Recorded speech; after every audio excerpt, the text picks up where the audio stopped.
Vijay Devarakonda rowdy Janardhana movie నుంచి అయితే గ్లిప్సీ వచ్చేసింది. ఈ గ్లిప్సీ బ్రేక్ డౌన్ చేస్తాము. యాక్టర్ వచ్చేసి ఒక కొత్త రవికుమార్ కోలా అని. ఇదంతా ఈ మూవీ వచ్చేసి అంతా పీరియాడిక్ బ్యాక్ గ్రౌండ్ లో ఉంటది. విజయ్ దేవరకొండ అన్న అయితే ఈసారి ఎలాగైనా హిట్ కొట్టాలని ఈ మూవీ చేస్తుండు. ఈ మూవీ ప్రొడ్యూసర్ వచ్చేసి దిల్ రాజు. పోయిన మూవీ గానీ దిల్ రాజు తీసుకున్నాడు. విజయ్ దేవరకొండకి అయితే హిట్ రాలేదు. కింగ్డమ్ మూవీ అయితే ఫ్లాప్ పడింది. ఈ మూవీలో అయితే అన్న అయితే ఒక రౌడీగా ఉంటాడు.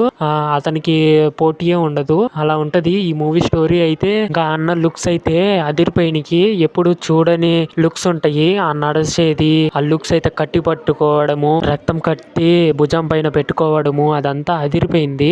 ఈసారి అన్న ఖచ్చితంగా హిట్ కొడతాడు. ఇంకా అన్న రౌడీ అన్న అయితే 100 మందిలో అతను ఒక్కడే ఉంటాడు. అందరినీ ఎట్ట నడుకుతాడు అంతే. నరుగుతుంటే రక్తం కారుతా ఉంటది రోడ్డు మీద. అలా ఉంటది నరికితే. ఇలా ఒక తాడు ఉంటది అన్నకైతే. ఇంకా బాడీ పైన ఘాట్లు. ఈ టీజర్ మీరు చూసేంత కామెంట్ చేయండి. మీరు ఈ వీడియో ఇంతవరకు చూస్తుంటే సబ్స్క్రైబ్ చేసుకోండి. ఇంకా ఈ మూవీలో అయితే ఒక ఫ్లాష్ బ్యాక్ గానే ఉంటది. మూవీ వచ్చేసి డిసెంబర్ 2026 కి రిలీజ్ అవుతది.